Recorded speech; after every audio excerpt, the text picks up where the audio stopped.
Chow time. August 12th, 2070. Day 3 with the Dead Man Division. August 12th. Is it Wednesday? Every day feels the same these days. I know we are passing through what used to be Illinois. Perhaps we are close to Chicago. What's left of Chicago. It's hard to believe that it's been a full year since the fall of the United States to the Helix. 15 years we fought those damn abominations. People still wonder where they came from. They appeared from nowhere, and don't seem to have too much of a motive but to eradicate us. I've decided to start this journal today.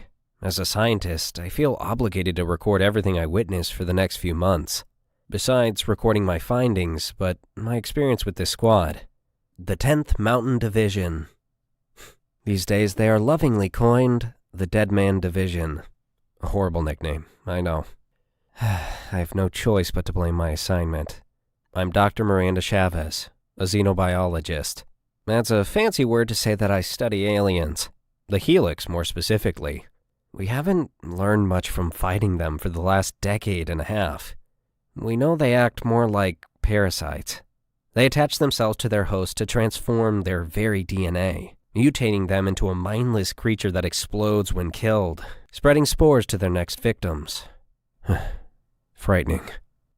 So now I've been embedded into this unit to bring them to no man's land in order to study the Helix.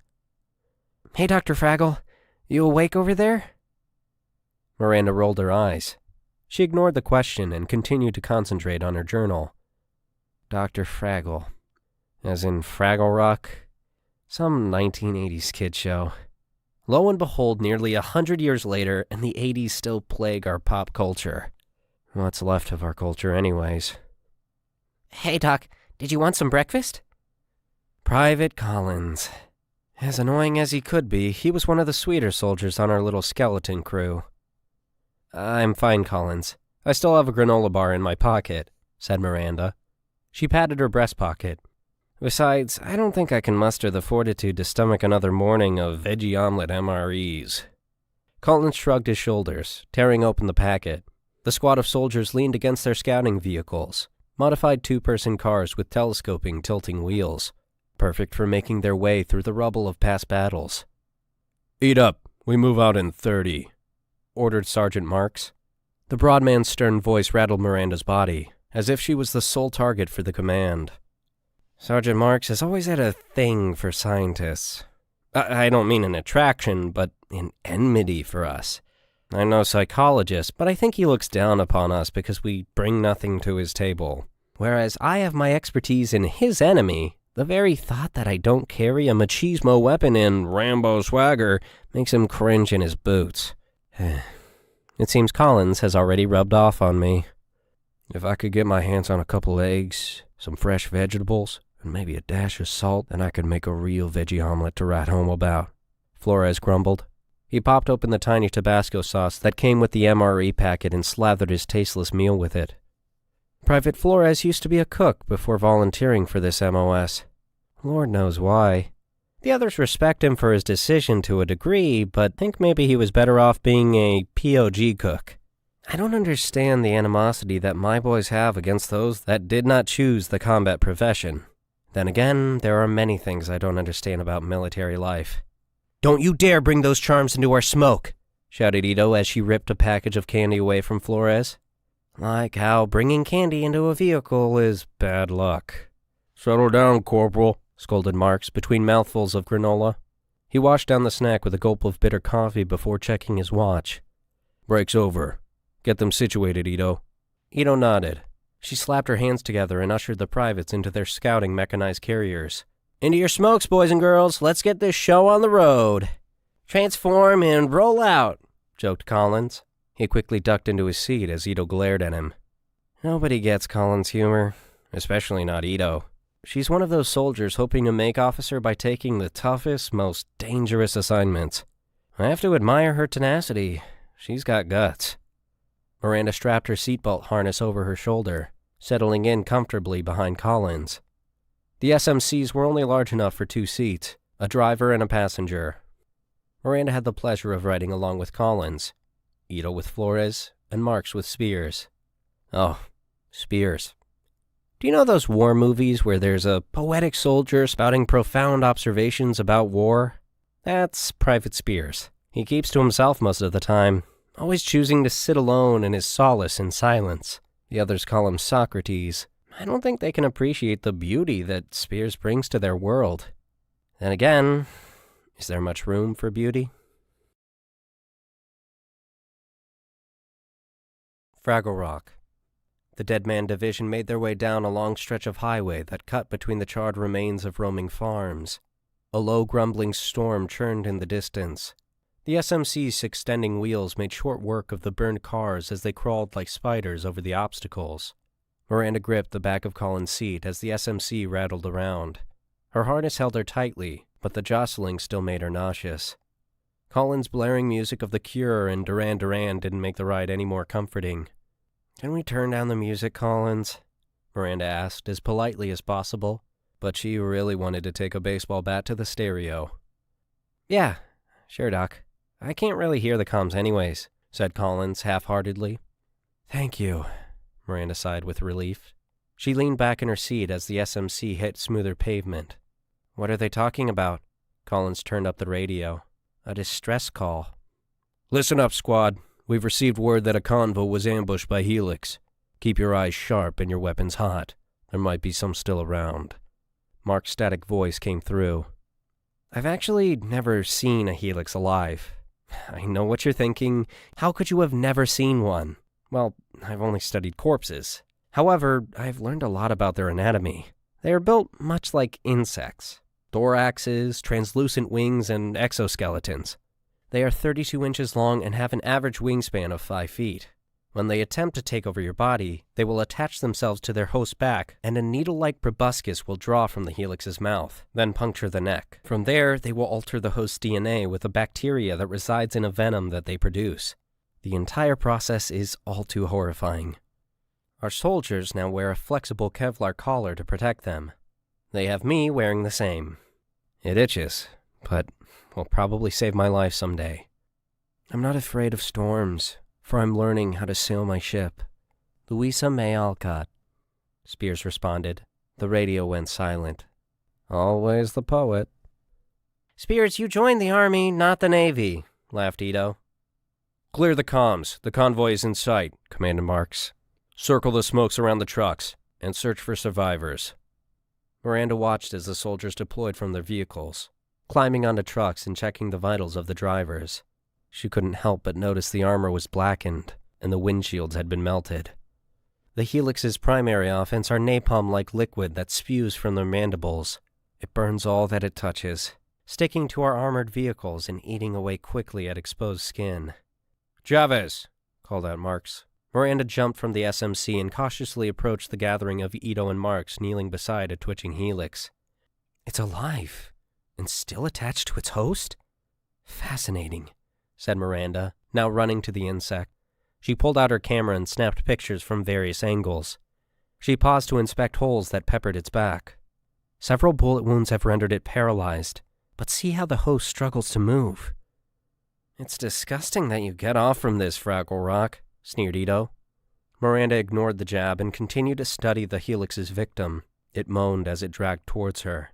His eyes glowed ultraviolet. His legs don't seem to be functioning. It's as if the Helix's afflictions have affected its host as well. "Host? Don't forget that's a soldier, one of us," snarled Ito. Miranda turned. I... "Stand down, Corporal. Chavez is treating this mess objectively. She's not as cold as you think."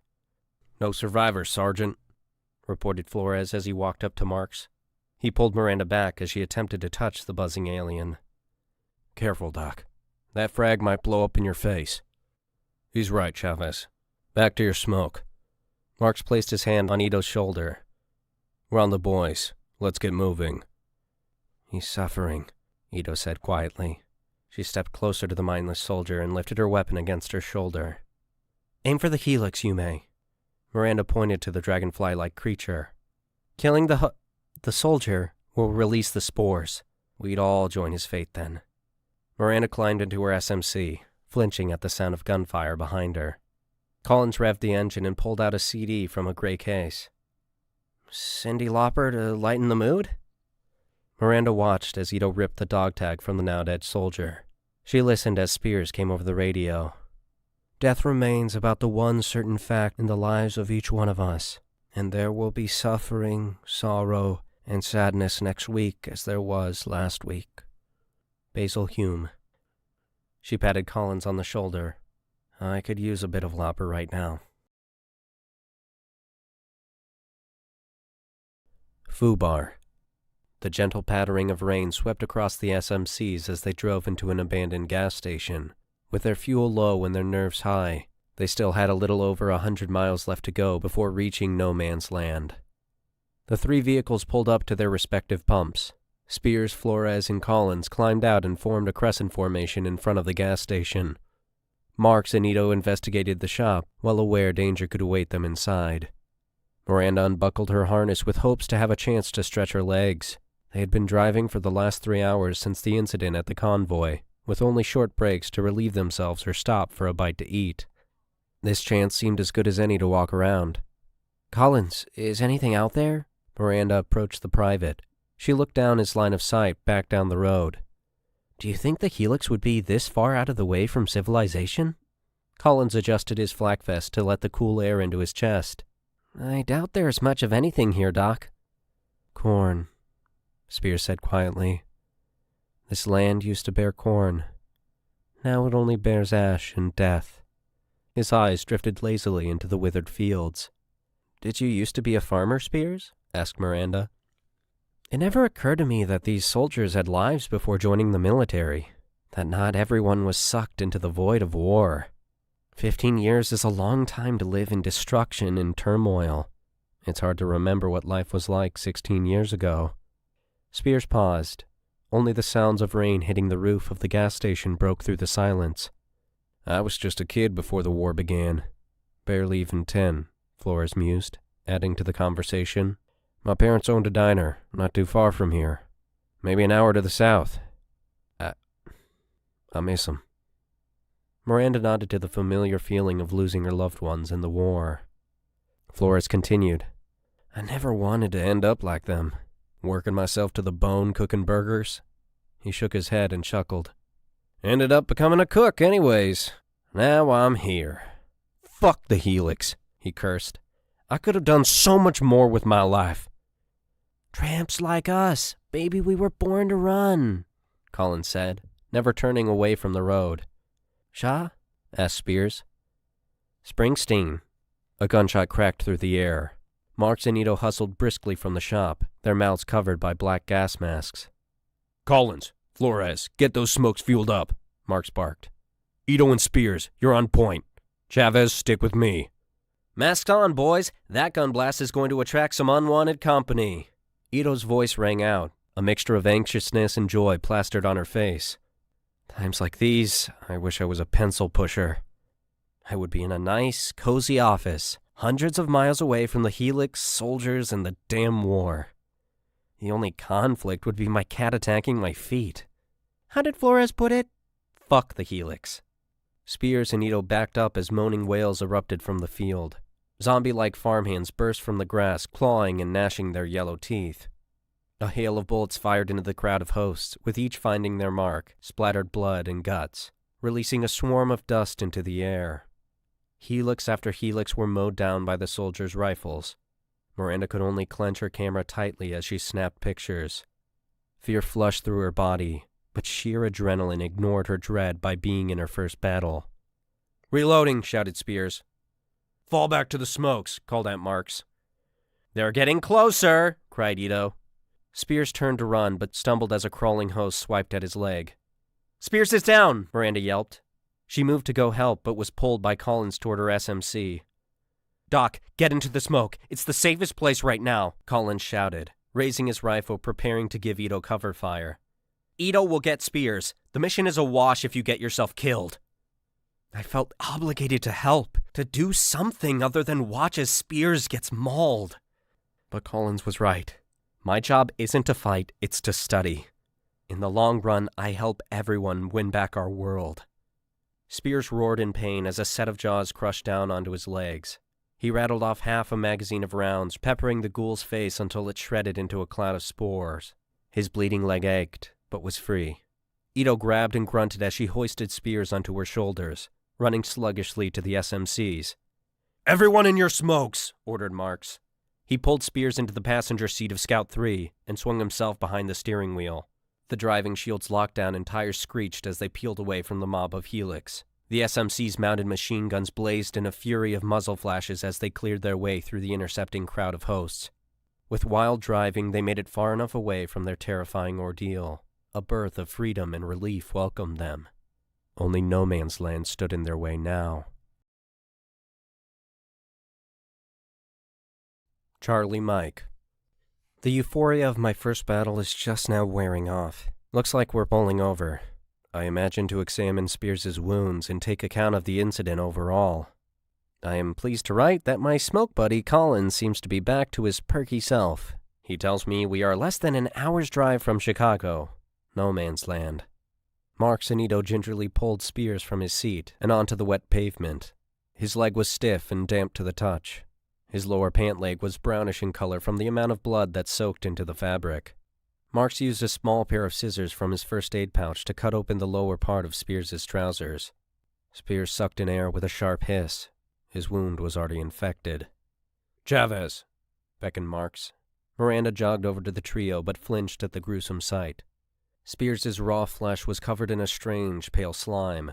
Most of his muscle had deteriorated away, leaving flecks of white bone visible in the wound.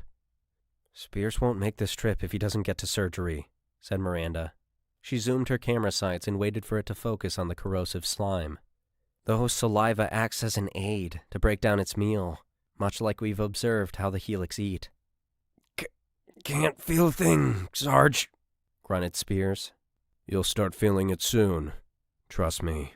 Marks cleaned the wound to the best of his ability and began wrapping the gash with a bandage. "And I can't have you on this mission in your condition." "Who, apart from the gods, is without pain for his whole lifetime's length?" "Aeschylus," responded Spears. His face shivered and sweat. "I really don't care what some dead Roman guy has to say about this, Spears."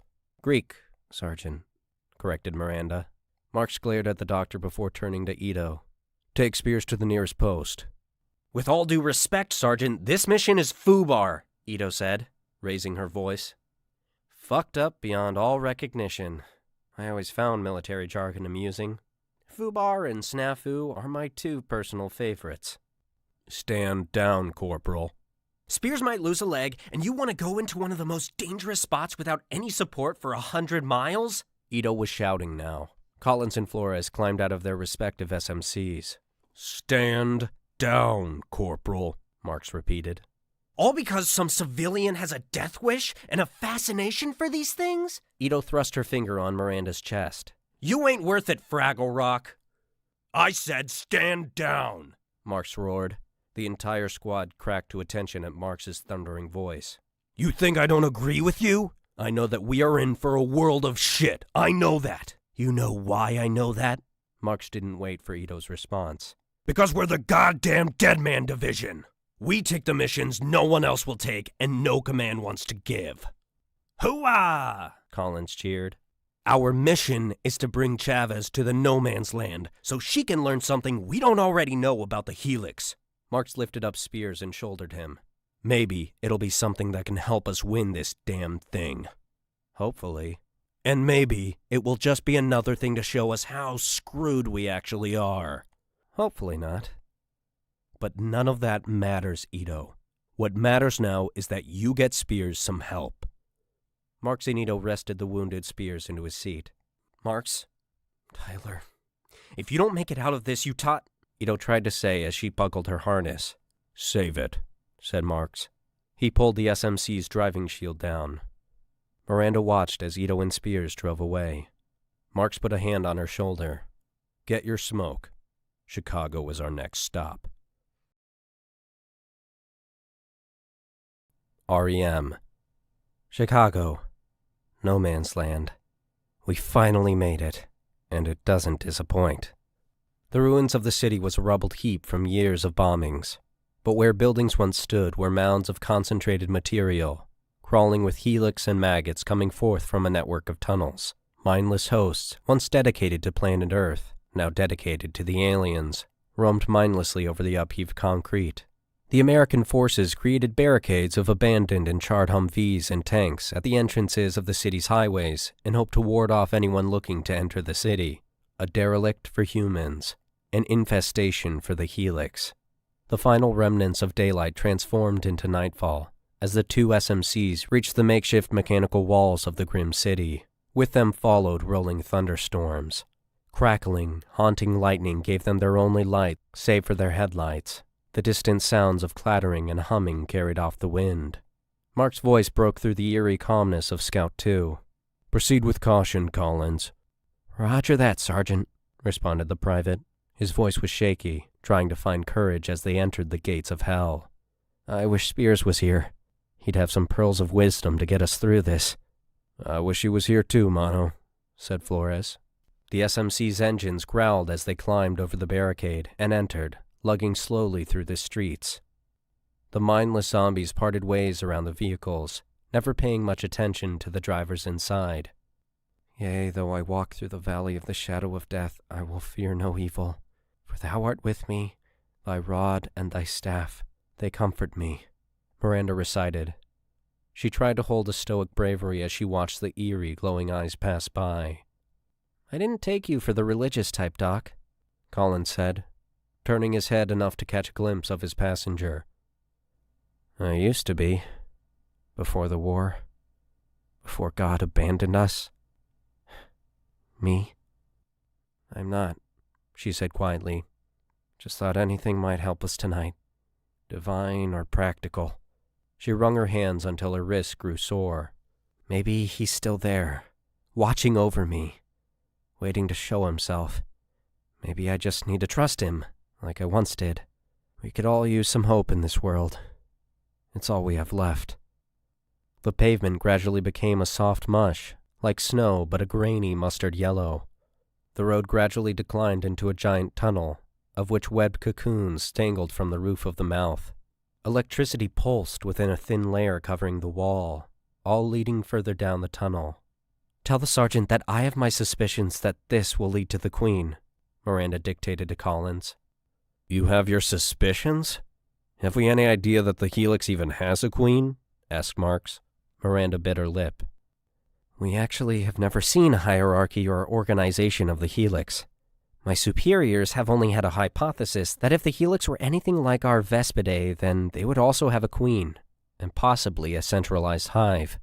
What brought me to Chicago in the first place was because it was ground zero of this entire invasion. They thrived when we dropped a nuke on them, but we could never get further into the city to discover anything greater than what we had already discovered. This docile nature that the Helix seemed to be in at the moment may be our only chance of finding a queen. They must have a queen, Sergeant. It's the only chance we have to know how to disable the Helix once and for all." "All right, Chavez. We press on," Marks ordered. They followed the main tunnel, as smaller ones splintered off into the unknown fathoms. The electric currents glowed stronger until the tunnel opened into a massive cavern. Hundreds of Helix carcasses were piled against the walls, as well as hosts laying strewn about. Larvae squirmed about on the ceilings. The waves of energy that the Deadman Division were following led to a gargantuan insect at the center of the chasm. Its shell was dark red and black, wings stirred partially from its back. Its antennas twitched in circles as it feasted on the heap of Helix and hosts. In intervals, the creature expelled a charge of electricity that passed through the walls of the hive. "The Queen! She exists! She really exists!" "Is that what I think it is, Chavez?" asked a stupefied Flores. "I believe it is. I think the power we see flowing through the hive is a signal to have the Helix come to her, so she can feed on her brood." Miranda's words blurted out in excitement. She could hardly conduct herself. "It must be how she sustains her size and egg-laying capacity, though I don't know how long or when this process will happen again." "Orders, Sergeant?" asked Collins. "Light it up," commanded Marks. "Light it up? This is the discovery of the century. He can't be serious." "Wait, there's so much we can learn from her," pleaded Miranda. "We are here to observe, not destroy." We came all this way to find out what can kill these fuckers, and you want to save their lives? Snarled Marks. Whose side are you on, Chavez? Collins flipped open the latches of the machine gun triggers. Are we really doing this, Sarge? Listen to reason, Marks. Miranda lowered her voice to a calmness, knowing the situation needed to be tread on delicately. We are on the precipice of victory, and if you go in guns blazing, this could come out completely foobar. Nice usage of our word, Doc. Collins smiled. Shut up, Private. Marks paused between his words. What do you suggest, Chavez? Leave, now. Report our findings to command. Let the higher-ups take it over from there. They can study further and make an educated decision. The pulsating energy grew quiet. Clicking from Helix clamored behind the vehicles as the Queen turned to stare into the fearful eyes of the soldiers. She sees us, Miranda gulped. We have to move, now! The bug-like Helix dropped from the ceiling, landing with a thud onto the driving shields of the SMCs, their acid saliva dripping into puddles onto the bulletproof glass. Go, go, go! Shouted Marks. Both vehicles whipped a 180 and boosted away. Bullet casings bounced on the ground as the machine guns with a rat-a-tat-tat blaring ahead. More and more Helix came down the tunnels, diving headlong like winged missiles onto the armored vehicles. Streams of fiery liquid spewed from their mandibles as the carriers weaved from side to side. Watch that napalm, Marks called out. They're aiming for our tires, cried Flores. This isn't what I signed up for. This isn't what I signed up for. This is what I signed up for. Damn it! I see the exit. We're going to make it, yelped Collins. The SMCs thrust faster, ramping over a large amount of Helix and coming down in a crunch on top of a group of unlucky hosts. Flesh ripped into a flaying mess as blood sprayed from turning wheels climbing body over body. The speed at which they bolted peeled away the Helix, failing to hold onto their vehicles. The soldiers were free as they breached the barricade and escaped the city. Everyone all right?